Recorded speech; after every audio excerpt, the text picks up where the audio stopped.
Hello everyone, I am Sonal Kaul, your psychology mentor, and today we will study chapter 6 in class 12 psychology. तो देखो आज ये chapter हम finish कर रहे हैं तो हम देखेंगे एटीट्यूड एंड बिहेवियर में relationship followed by prejudice and discrimination क्या होता है and what are the strategies to curb it. So let's get started. तो सबसे पहले एटीट्यूड की डेफिनेशन रिकॉल करो. एटीट्यूड का मीनिंग क्या है? एटीट्यूड होते हैं हमारे वो थॉट्स, वो बिलीव्स, वो माइंडसेट जो हम किसी चीज के रिगार्डिंग रखते हैं. राइट? तो देखो यहाँ पे क्या है, हमारा एक स्टेट ऑफ माइंड है, व्यूज हैं, ठीक है, रिगार्डिंग सम टॉपिक. कुछ भी हो सकता है, कोई पर्सन होगा, कोई सिचुएशन होगा, कोई आइडिया होगा. अब यहां पे मैंने एटीट्यूड की डेफिनेशन रिवाइज इसलिए करवाई है क्योंकि अब हम देखेंगे कि एटीट्यूड और बिहेवियर का रिलेशनशिप क्या है. तो देखो, कभी कभी मेरा एटीट्यूड होगा ए, ठीक है, बट जरूरी नहीं है कि मेरा बिहेवियर भी ए ही हो. मेरा बिहेवियर बी भी हो सकता है. सिमिलरली मेरा कोई बिहेवियर है, ठीक है, जैसे मैं किसी तरीके से बिहेव कर रही हूं सोसाइटी में, तो जरूरी नहीं है कि जो मेरा वो बिहेवियर है it is similar to the attitude और the state of mind I am holding. तो देखो एक एग्जाम्पल से समझो. रिचर्ड ला पियर थे, एक अमेरिकन सोशल साइकोलॉजिस्ट. उन्होंने ना एक एक्सपेरिमेंट, एक फिनोमेना डिस्कवर किया. तो देखो जो अमेरिकन थे ना वो थोड़े रेसिस्ट थे पहले के टाइम में. So they were racist against a Chinese couple और let's say Chinese people in general. But इस स्टडी में एक चाइनीज कपल को लिया गया, ठीक है. तो चाइनीज कपल ने अमेरिका में ट्रैवल किया. अब जब वो अमेरिका में ट्रैवल कर रहे थे, while they're in their flight, while they're in the public transport, taxi हो, कोई बस हो, जहां कहीं भी उनको जाना होता था वो ट्रांसपोर्ट लेते थे, तो वहां पे लोगों का बिहेवियर उनकी तरफ था पॉजिटिव, ठीक है. बट बट बिहेवियर का ध्यान रखो, पॉजिटिव था. किसी ने उनके साथ रूडली बिहेव नहीं किया, सबने उनको as a tourist, as a मेहमान अच्छे से ट्रीट किया. बट वो गए होटल्स में चेक इन करने. अब वहां पे उन्होंने एक चीज देखी, लोगों का एटीट्यूड था नेगेटिव. नेगेटिव इसलिए था कि बहुत लोगों ने उनको बहाने से बोला कि हमारे पास रूम्स नहीं है या रूम्स की अभी अवेलेबिलिटी नहीं है. और जब वो दूसरी जगह गए वहां उनको रूम्स मिल गए, बट स्टिल उनको बहुत इंसिस्ट करना पड़ा. तो देखो इससे क्या पता चलता है कि बिहेवियर था लोगों का, अमेरिकन लोगों का, फ्लाइट में, टैक्सी में, कैब में या बस में बहुत अच्छा था. बट जैसे ही वो हॉस्पिटैलिटी सेक्टर में गए, जैसे बोलो होटल्स में गए प्रॉपरली, तो वहां पे लोगों का एटीट्यूड ना, एक्चुअल एटीट्यूड दिखा जो कि था नेगेटिव. उनको रूम दिया ही नहीं या बहुत उनको डिनाई किया. तो जरूरी नहीं है कि अगर हमारा एटीट्यूड नेगेटिव है तो हमारा बिहेवियर भी नेगेटिव हो. जैसे कि लोगों को उनको अल्टीमेटली लोग उनको इतना पसंद नहीं करते थे, थोड़ा रेसिस्ट थे, तो उसका मतलब ये नहीं है कि जब वो फ्लाइट पे थे, टैक्सी में थे, कैब में थे, तो उनके साथ कोई गलत तरीके से बिहेव करे, उनको मना कर दे, उनको सर्विस ना दे, ठीक है. तो इसका ध्यान रखो. अब एक और चीज देखो, बिहेवियर में नॉट रिफ्लेक्ट एटीट्यूड. बिल्कुल हमेशा इसका ध्यान रखना है आपको. कभी कभी क्या होगा, एक और एग्जांपल से समझो. ये होगा कि मुझे ना कोई ग्रुप के लोग पसंद नहीं है या कोई पर्टिकुलर इंसान पसंद नहीं है, मेरा एटीट्यूड बहुत ही नेगेटिव है उसकी तरफ, ठीक है. बट क्योंकि मुझे पता है अगर मैं उसके साथ गंदा बिहेव करूंगी, उसको डिस्क्रिमिनेट करूंगी या नेम कॉलिंग या रूड रहूंगी, तो मुझे सोशली आउटकास्ट या निकाल दिया जा सकता है. तो मैं अपना बिहेवियर अच्छा रखूंगी, नो मैटर मेरा एटीट्यूड कितना ही नेगेटिव हो या अवर्सिव हो उनके लिए, ठीक है. अब चलो कुछ चीजें देखते हैं. अब हम देखेंगे कि क्या फैक्टर्स हैं जो इन्फ्लुएंस करते हैं एटीट्यूड और बिहेवियर के रिलेशनशिप को. तो सबसे पहले है स्पेसिफिसिटी ऑफ एटीट्यूड. अब स्पेसिफिसिटी का मतलब क्या है? क्या कोई एटीट्यूड जितना स्पेसिफिक है उससे हमें पता चलेगा कि बिहेवियर क्या होगा, ठीक है. और यहां पे हम देखते हैं ओवरऑल कंसिस्टेंसी, कि एटीट्यूड और बिहेवियर कब कंसिस्टेंट होगा और कब कंसिस्टेंट नहीं होगा, यानी इनकंसिस्टेंट होगा. तो देखो, जब एटीट्यूड बहुत ही स्पेसिफिक है ना, तो बिहेवियर भी हमें पता है कि अच्छा स्पेसिफिकली यही बिहेवियर निकलेगा. एक बच्चा है कोई स्कूल में, वो बहुत ही हेल्थ कॉन्शियस है, वो सारे एक्सरसाइजेस, पूरा एथलीट भी है, अच्छा हर चीज में ना वो पार्ट लेता है. तो हमें पता है कि उसकी स्पोर्ट्स क्लास में अटेंडेंस हमेशा हाई रहेगी। वही कोई बच्चा होगा जो हेल्थ को लेके बोलेगा कि हाँ we should be healthy, we should be that, but उसका कोई एटीट्यूड ऐसा दिखता नहीं है हमें, स्पेसिफिक एटीट्यूड, जैसे कि ना हमें वो कभी स्पोर्ट्स क्लास में दिखा, ना ही वो एथलीट है, ना ही वो किसी स्पोर्ट्स में पर्टिकुलरली अच्छा है, ठीक है। तो यहां पे हम देखते हैं एटीट्यूड और बिहेवियर में कैसे कंसिस्टेंसी आती है। अगर स्पेसिफिक हुआ तो, स्पेसिफिक नहीं है तो इनकंसिस्टेंसी होगी। अब आगे बढ़ते हैं। अब है एटीट्यूड की स्ट्रेंथ, यानी कितना स्ट्रॉन्ग है। तो देखो, कोई एटीट्यूड जितना ही स्ट्रांग होगा ना, बिहेवियर भी उतना ही स्ट्रांग होगा। तो एक एग्जाम्पल लो, कोई इंडिविजुअल है, वो अल्कोहलिक है। अब जो अल्कोहलिक है उसका एटीट्यूड कैसा होगा अल्कोहल की तरफ? उसे तो बहुत पसंद होगा अल्कोहल पीना, राइट? सुबह शाम कोई भी टाइम हो, कोई भी ओकेजन हो, ही डजंट केयर और शी डजंट केयर, वो इंसान तो अल्कोहल कंज्यूम करेगा। तो जितना स्ट्रॉन्ग एटीट्यूड, यानी जितना पॉजिटिव है वो टूवर्ड्स ड्रिंकिंग और कंज्यूमिंग अल्कोहल, हमें पता है कि उसका बिहेवियर एकदम अल्कोहलिक होगा, वो एकदम अल्कोहल कंज्यूम करेगा। someone who loves to drink no matter what. Moving on, we have attitude accessibility. तो accessibility का मतलब क्या है ये समझो। तो इसका मतलब ना बस एक है, रिकॉल। जो एटीट्यूड हमें जितना जल्दी याद आता है हम वही बिहेवियर दिखाएंगे। जैसे देखो, आपको पता है पब्लिक स्पेस में पानी की बोतल है आपके पास, ठीक है। अब आपको पता है बोतल तो खत्म हो गई, तो आपको पता है आप उसको फेंकोगे कहाँ? आप उसको फेंकोगे एक डस्टबिन के अंदर। तो ये आपको कैसे पता है कि क्या बिहेवियर होगा? क्योंकि आप बहुत इजीली रिकॉल करते हो कि जब हम पब्लिक में होते हैं तो हम उसको एक डस्टबिन में फेंकते हैं, ठीक है। अब आगे बढ़ो। अब है सिचुएशनल फैक्टर्स। अब सिचुएशनल फैक्टर्स में ना दो चीजें आती हैं। पहली है जब आपका बिहेवियर कोई मॉनिटर कर रहा हो या ना कर रहा हो। दूसरी आ जाती है आपकी अवेयरनेस।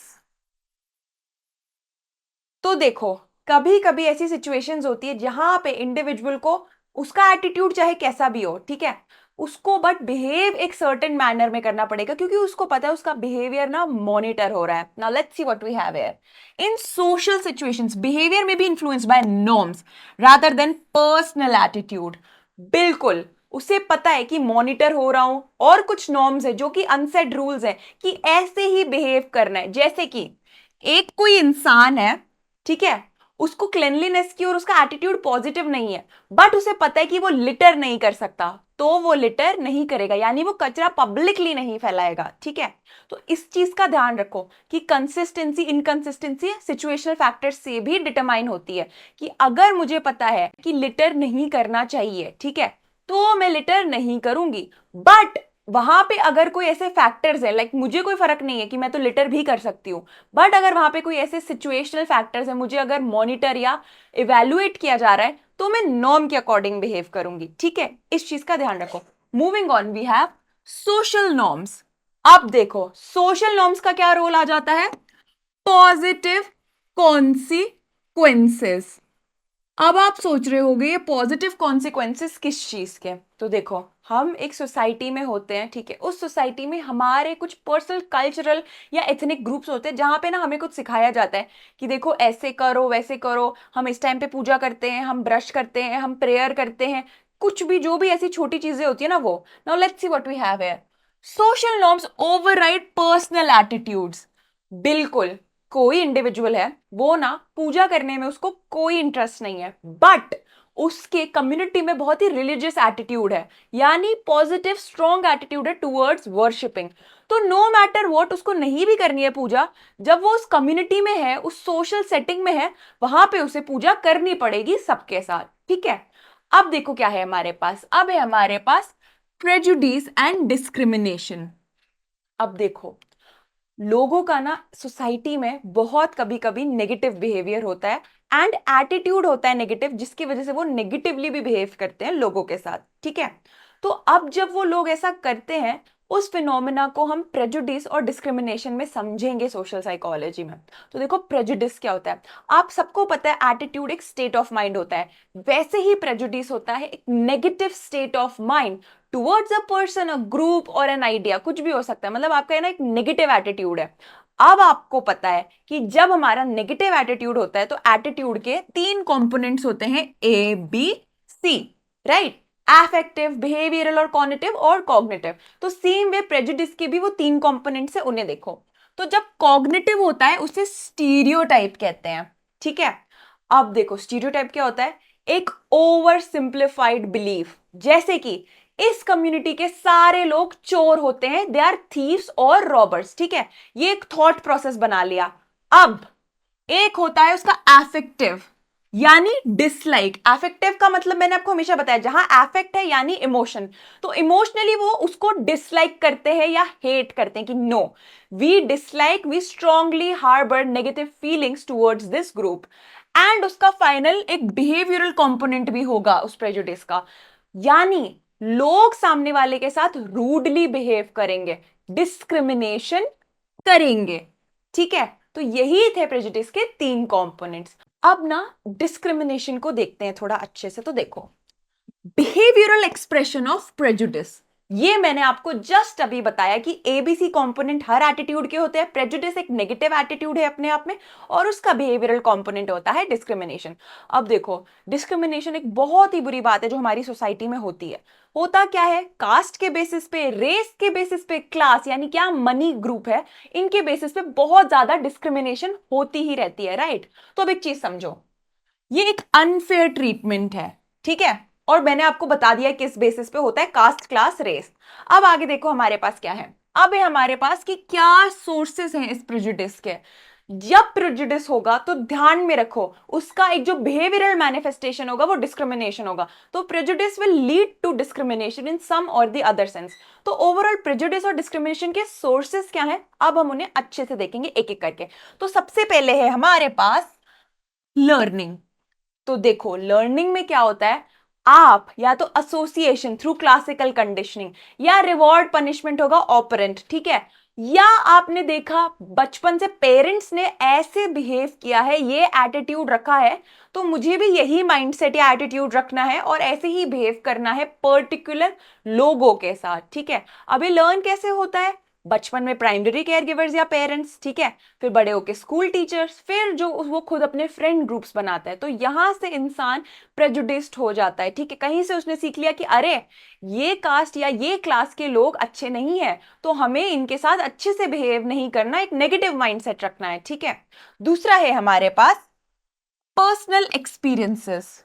अब पर्सनल एक्सपीरियंसेस क्या होते हैं, अब देखो एक इंडिविजुअल जब बड़ा हो रहा है वो पर्सनली बुक्स कंज्यूम करता है, मीडिया में, टीवी में या डिजिटल डिवाइसेस में, या जो भी वो लिटरेचर पढ़ता है वहां से वो कुछ चीजें पढ़ता है, सीखता है, समझता है। तो वहां से भी उसको नेगेटिव एटीट्यूड बन जाता है बहुत चीजों के लिए। जैसे उसने सिर्फ एक ही ऑथर के बारे में पढ़ा और उस एक ऑथर ने किसी पर्टिकुलर कम्युनिटी के लिए सिर्फ XYZ बोला है, तो उसने भी वही एटीट्यूड या प्रेजुडिस बना लिया कि अच्छा इस ऑथर ने ये बोला है and I like this author so I support it, ठीक है। तीसरा है सोशल कैटेगराइजेशन, और इसमें आ जाता है हमारा इन ग्रुप बायस। अभी इन ग्रुप बायस क्या है आप सोच रहे होगे, तो मैं बताती हूं। हम जिस ग्रुप का पार्ट होते हैं वो होता है हमारा इन ग्रुप, ठीक है, कि ये हमारा ग्रुप है, ये मेरे पेरेंट्स है, मेरा ग्रुप है, ये मेरा रिलीजन है, ये मेरा ग्रुप है, ये मेरी क्लास है, ये मेरा ग्रुप है, ये मेरी सोसाइटी है या ये मेरा नेबरहुड है, तो ये मेरा ग्रुप है। तो देखो अब समझो, जब किसी इंडिविजुअल को बताया गया है कि यार तुम्हारी जो कम्युनिटी है ना वो सुपीरियर है, नो मैटर व्हाट, सामने वाले की कम्युनिटी कुछ नहीं है, तुम ही सुपीरियर हो, तो इसी को हम इन ग्रुप बायस कहते हैं कि आप बायस्ड हो टुवर्ड्स द अदर और आपको लगता है आप सुपीरियर हो, तो इस वजह से भी आप नेगेटिव एटीट्यूड रखते हो या प्रेजुडिस्ड रहते हो। अब तीसरी चीज है हमारे पास स्टीरियोटाइप्स।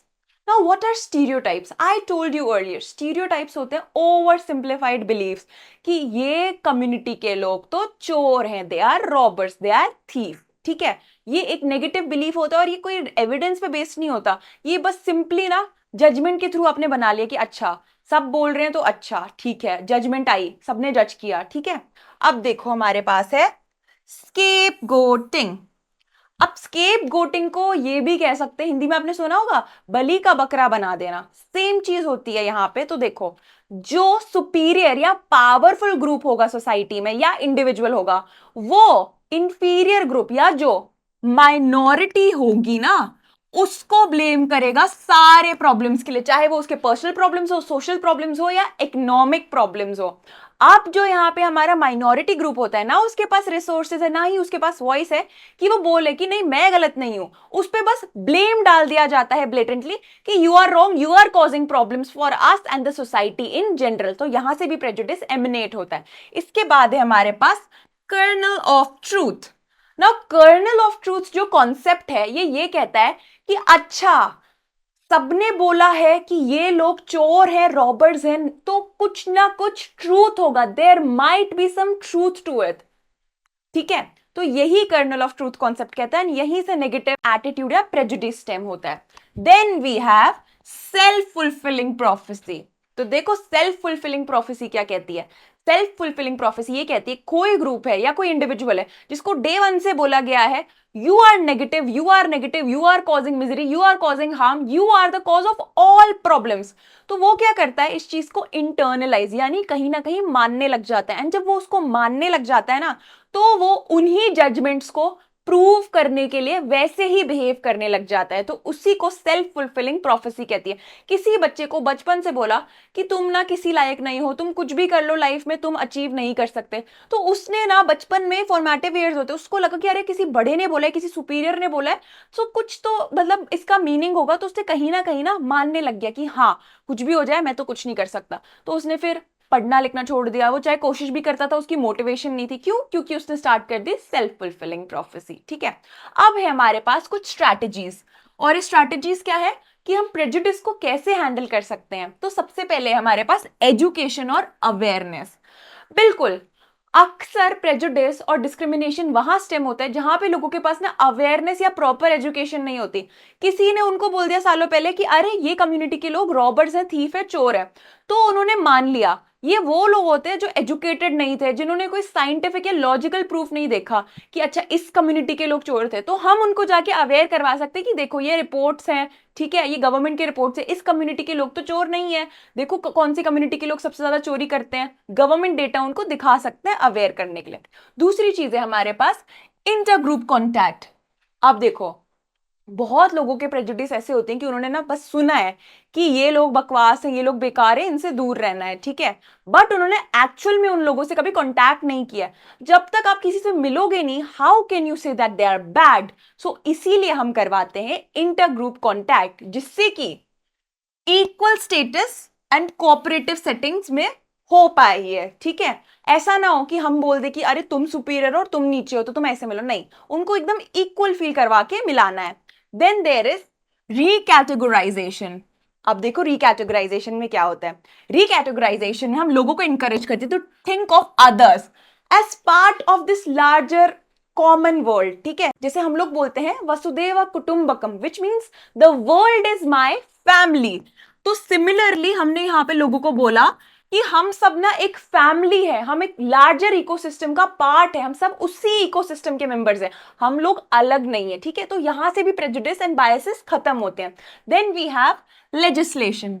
बिल्कुल, प्रेजुडिस जब बिहेवियर के फॉर्म में डिस्क्रिमिनेटरी प्रैक्टिसेस में कन्वर्ट होता है तो लॉ को इंटरवीन करना पड़ता है, यानी कानून। यानी हम बोलेंगे कि अगर आपने इस कम्युनिटी या इस इंसान के साथ ऐसे रॉन्गली बिहेव किया, यू विल बी पनिश्ड। ठीक है, और जिन लोगों के साथ बहुत गलत होता है उनको हम रेजर्वेशन या एफर्मेटिव एक्शंस लेते हैं उनके लिए, ताकि उनके साथ जो भी डिस्क्रिमिनेशन हुई है वो कहीं ना कहीं से कर्ब हो जाए। Then we have cognitive interventions. ठीक है, अब देखो कॉग्निटिव का मतलब क्या होता है, आपको अच्छे से पता है, नोइंग। तो अब जहां पे लोगों को पता ही चीजें गलत है तो उनके बिलीव्स कहीं ना कहीं इरैशनल है, राइट। तो अब इन इरैशनल बिलीव्स को हम सही कैसे करते हैं, हम उनको बोलते हैं कि आर यू श्योर आप ऐसे सोचते हो, ये लॉजिकल है, can you check with some data to substantiate your views कि हाँ आपका जो बिलीफ है वो सही है। तो देखो यहाँ पे क्या होगा, हम लॉजिक एंड रीजनिंग से ओवरकम करेंगे स्टीरियोटिपिकल या इलॉजिकल बिलीव्स को। ठीक है, तो देखो आज की क्लास में हमने क्या क्या देखा, हमने एटीट्यूड और बिहेवियर का रिलेशनशिप समझा। उसके बाद हमने देखा कि प्रेजुडिस क्या है, डिस्क्रिमिनेशन क्या है, एंड क्या स्ट्रैटेजीज है जिससे हम उसे कर्ब कर सकते हैं। Now let's do a quick quiz. तो क्वेश्चन है, negative attitude held towards other based on group membership is called, and options देखो, डिस्क्रिमिनेशन, प्रेजुडिस, स्टीरियोटाइप या ऑल ऑफ द अबव।